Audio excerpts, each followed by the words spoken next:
let's do the nostalgia book tag. So this was created by Noah. Everyone who reads it must converse. I'll put that in the description. And I was nominated kindly by Nico from Nico's Book Reviews. Again, I'll link him in the description. And I'll say who I'm tagging at the end. So I've got 9 questions, which I'll put in the description in case you want to do it yourself.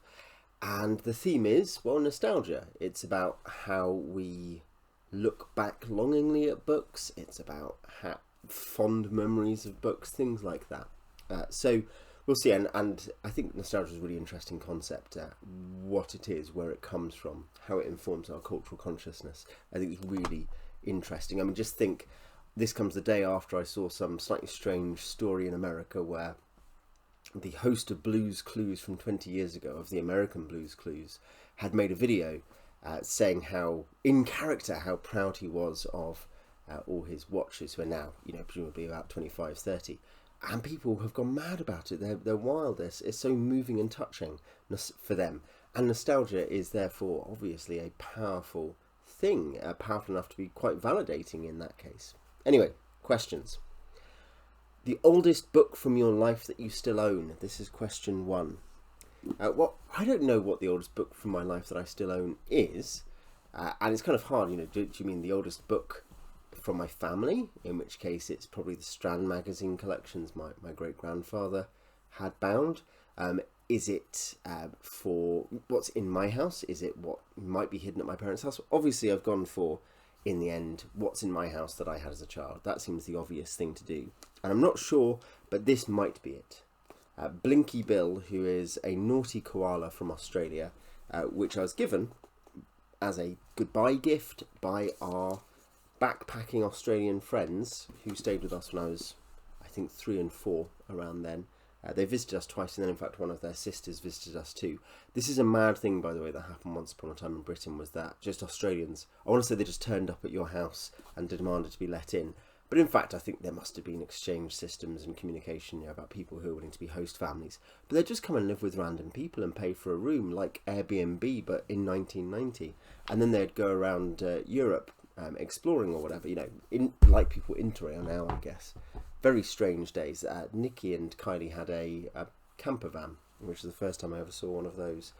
The second question, and so it's a fond memory for me, they also, probably slightly later over the couple of years they were with us, but they also introduced me very dubiously to things like The X-Files and to the music of Nirvana. I'm not sure if that was very good of them, but it probably adds to my fondness for them.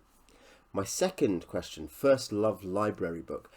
I barely read library books as a child or now. I mean, the most recent library books I've rented out were probably graphic novels. My wife would, before the incident last year, would occasionally get for me from the town library, just in case I wanted to read something like that. But so I'm going to cheat. And I bought the following book from a library reserve, where you'd go there and there's library reserve, you can get stuff out, and they'd sell some books off. So technically it is a book I got from a library. I have lots of ex-libris books, ex-library books that I've gotten from second-hand stores. But this one I got from a library, which is The Complete Works of Geoffrey Chaucer in the Skate edition from originally 1917 or 1912, though I think my printing is from 1937. And it's a really nice hardback version with very tiny text, but The Complete Chaucer, and my wife and I are reading through the Canterbury Tales together, where we have both this and we have Neville Coghill's translation out at the same time, and we read this, and then if there's any questions we look at Coghill.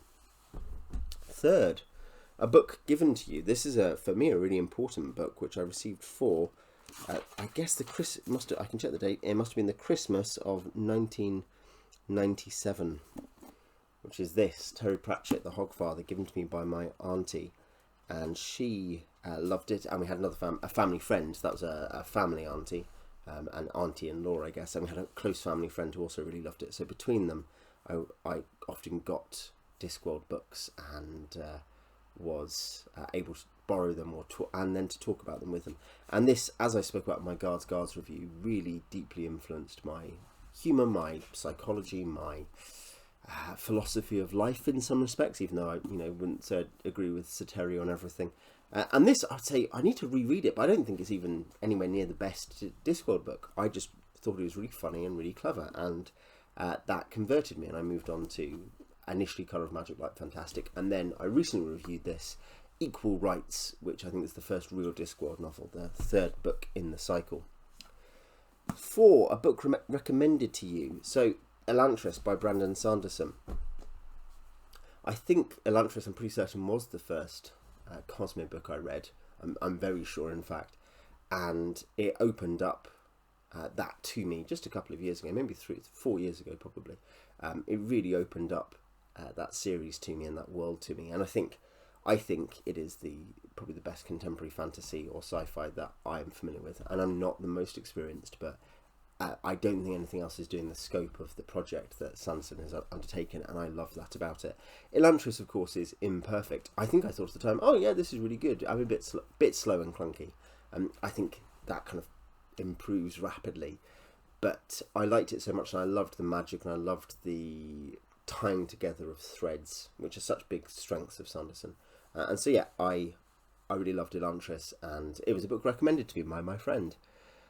5, a buddy read. I've only ever completed one buddy read, and that was last month. Elric. I'm going to be, I think, recording a video on this tonight with Liam from Liam's Lyceum, Hemvar. And Elric, so I don't know if it's very nostalgic. I read it, I finished it about 4 weeks ago, and I thought it was pretty good with reservations. But I suppose it connects more broadly to me getting into BookTube stuff, so I guess that's a nice mini nostalgic thing or will become nostalgic perhaps in time. 6, a book introduced to you in school. So this one, I do actually have a standalone copy of the thing I'm talking about here, but I've got this Ben Jonson. This is 3 comedies, but particularly I'm thinking about Volpone, the Fox, which is a comedy of personality and satire written by arguably the second big Elizabethan Jacobean dramatist after Shakespeare. Marlowe and Johnson are the others we really think of, but neither really. No one equals Shakespeare really across all genres. Who knows? It's a tough one to talk about, isn't it? To compare formats and media, but Johnson, certainly on the comedy side, comes very close. His comedies are quite different, but they are formally very good, very clever, very funny. And I guess the nostalgic element was that in my English literature A level, which I did when I was 16, I finished it when I was 16, my tutor, who died last year, who was a great influence on me, my tutor let me pick books, what I wanted to do for the course, and that was one of the ones I picked, Volpone. So there's nostalgia for that my tutor, and there's nostalgia for that experience of being taught by her and by others. So no, that's Ben Jonson. Volpone was a book that was introduced to me at school that is a cause of nostalgia for me. It's interesting how often these are nostalgia in part for people surrounding them, aren't they? For a book recommended to you, for a book that you were given, for a book that is your earliest childhood book. This memory, not of the book itself necessarily, but of the people associated with it. Slightly different to that, though, is genre fiction that inspires nostalgia. This is Lord of the Rings by J.R.R. Tolkien. And the nostalgia here is shown by that this is a book I have read heavily. I've read this 3 times at least. I think I've read it 3 times. I read it first when I was 8, and I've read it once each in the decades following, and I'm due another decade read. And it's a wonderful book, of course, but it's also something where I particularly loved this book. I think this is a book I really like. I have replaced it technically. I bought a more robust edition. And I guess I could repair this, but I'm not immediately that bothered about that. But I've kept it because, especially with that lovely cover, is it John Howe? Is that a John Howe cover? Someone can tell me in the comments. Or I could just find it, but I don't think I will. I will leave that. But yes, that wonderful cover is a cause of happy memories and of a connection between me and my reading over the years. So that is a genre book. That, in that case, fantasy, which I have nostalgia for, or that makes me nostalgic, that inspires nostalgia. Question 8, a literary work that inspires nostalgia. This is tough. I don't read as much literary fiction, and does nostalgia simply mean strong, redolent memories or emotions? I don't think so. I think it means more than that. And does it just mean, oh, I liked life at that time, or at least I connected to life at that time? I don't know. I think it's hard. But a book I really enjoyed, a literary fiction book I really enjoyed, that I think does have some resonance for me, is Cormac McCarthy, The Road.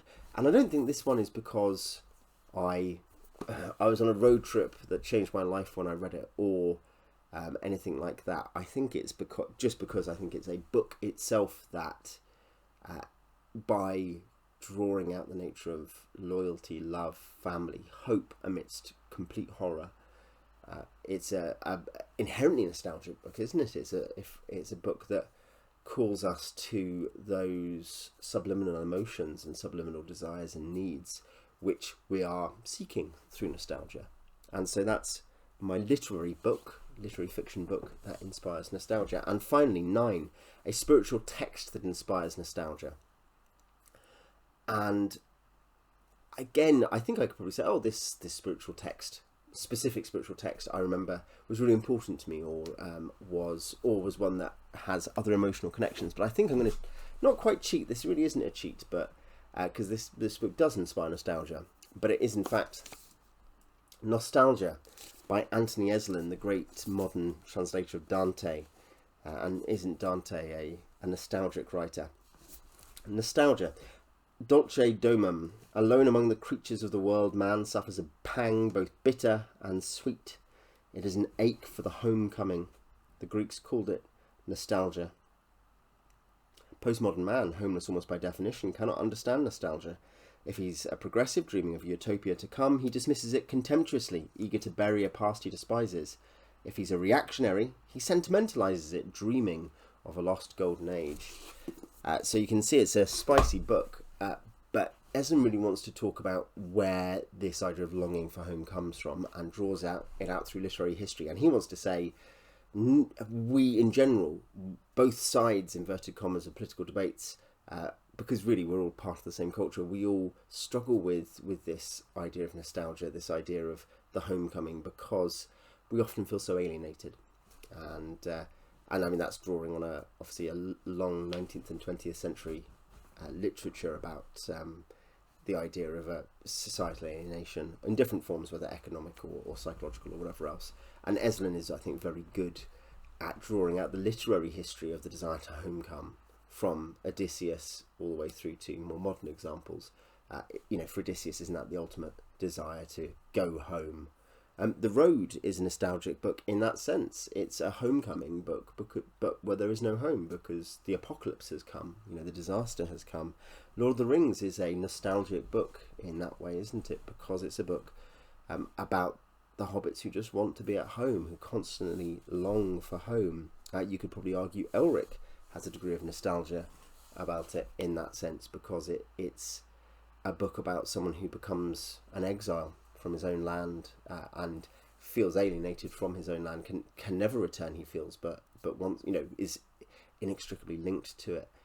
And so, yeah, that's why I pick Esolen, not because it's the spiritual text that inspires the most nostalgia for me, but because it's a book that makes me think about what nostalgia is and where it comes from. At least one view of that amongst others. So what do you think about nostalgia? I'd like to hear about that in the comments, and other nostalgic books for you. Do the tag if you like. I'm going to nominate, I think, and I'll link these guys in the description, David Wiley, Mari from Book Reading, Coffee Drinking, and Liam from Liam's Lyceum.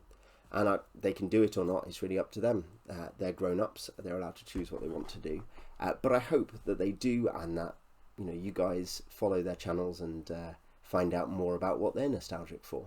Anyway, till next time.